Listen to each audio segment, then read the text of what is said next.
Shalom, saudara yang kasih dalam Tuhan. Saya senang sekali saya punya kawan dipakai Tuhan yang bernama Pastor Andi Simon.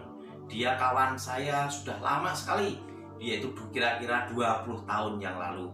Dia dipakai Tuhan, waktu itu saya sudah tahu bahwa dia dipakai Tuhan dengan luar biasa.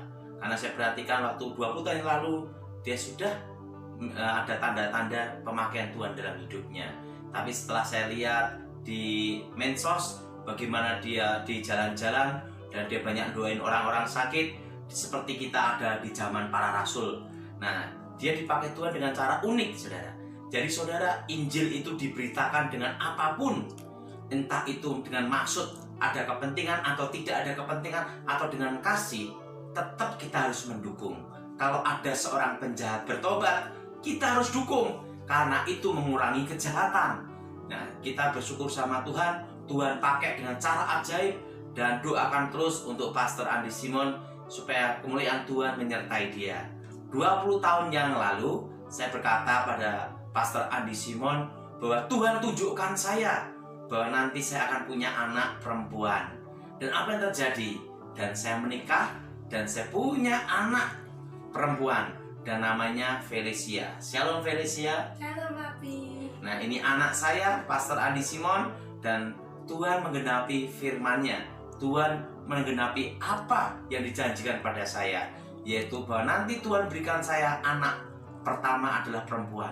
Dan anak ini sebelum saya menikah, sebelum saya pacaran, saya sudah bertemu dia di surga.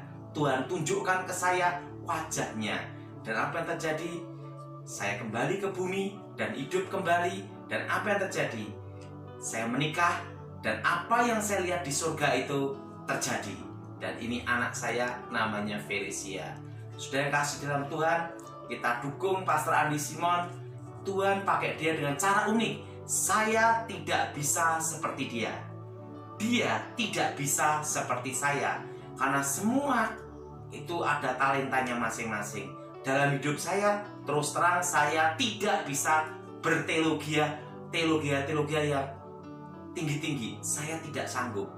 Tapi saya hanya memberitakan Injil, apa yang saya alami, bahwa Tuhan itu baik. Dan yang saya tahu hanya setan. Saya hanya memberitakan Injil tentang setan itu jahat dan supaya orang bertobat.